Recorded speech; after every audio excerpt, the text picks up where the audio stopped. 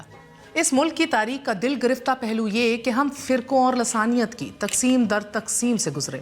مدرسوں میں اسلحے کی پیوند کاری کر کے ہم انسانیت کی تذلیل سے بھی گزر چکے. مگر ایک پہلو یہ بھی پھر کہ نوبل پرائز لینے والے ایک سائنسدان کہ جو احمدی تھے ہمارا غرور بنے. پھر انسانوں کے بھیس میں ایک فرشتے عبدالستار عیدی نے بھی اس سرزمین پر جنم لیا. فیض احمد فیض، احمد فراز، بانو قدسیہ، اشفاق احمد، ممتاز مفتی، جنید جمشید جیسے بلند مرتبہ شخصیات اس زمین کا فخر بنے. سیاسی اور انتظامی نظام کے نحیف بنیادوں پر کھڑے اس ملک نے اپنا آئین، سیاسی مد و جزر اور صوبائی نظام و نسق ترتیب دیے. مگر قدم بڑھانے ہیں کہ وہ منزل ابھی نہیں آئی جس کے خواب ہم نے قیام پاکستان کے وقت دیکھے ہیں. ایک کامیاب پریڈ، سیاستدان کی ایک جذباتی تقریر، افسر شاہی کا ایک اور عزم اس منزل کی طرف نہیں بڑھ سکتا انفارچونیٹلی. یہ تجدید عہد ایمانداری، خلوص، جذبے اور محب الوطنی کا غماز ہے جسے ہم شاید پیچھے چھوڑ آئے. قائد اعظم احمد علی جناح کا فرمان یہ تھا کہ یہاں ایک آئین ہوگا اور اس کی پاسداری بلکہ ان کا ایڈریس ہے فوجیوں سے، اس کی پاسداری کرنا ہوگا. 23 مارچ 1940 کا ریزولوشن اس وقت بنا تھا جب کرپس مشن کے ساتھ معاہدے ہوئے تھے کہ یونائٹڈ انڈیا رہے گا، 3 گروپ ہوں گے. میں ان کی تفصیلات میں نہیں جاتا. اگر ہم اسی اسپرٹ کے تحت پاکستان کو چلائیں، پاکستان کو کچھ نہیں ہوگا، پاکستان آگے بڑھے گا اور اس علاقے کا ٹائیگر بھی بنے گا. لیکن اس کی ساتھ یہ ہے it must be a democratic state, a federation of people, جن میں اقوام اور عوام کو اختیار ہو، جن میں جسٹس ہوگا. انشاءاللہ پاکستان قیامت تک اپنے ہمسایوں کے ساتھ اچھے تعلقات، گڈ ول، بس پھر انشاءاللہ کچھ نہیں ہوگا. خیر تجدید عہد کا دن ہے، پھر عہد کر لو کہ بابا یہاں ہم نے ایک جمہوری آئینی حکمرانی قائم کرنی ہے، اور یہی فالٹ ہے ہماری ساری سسٹم.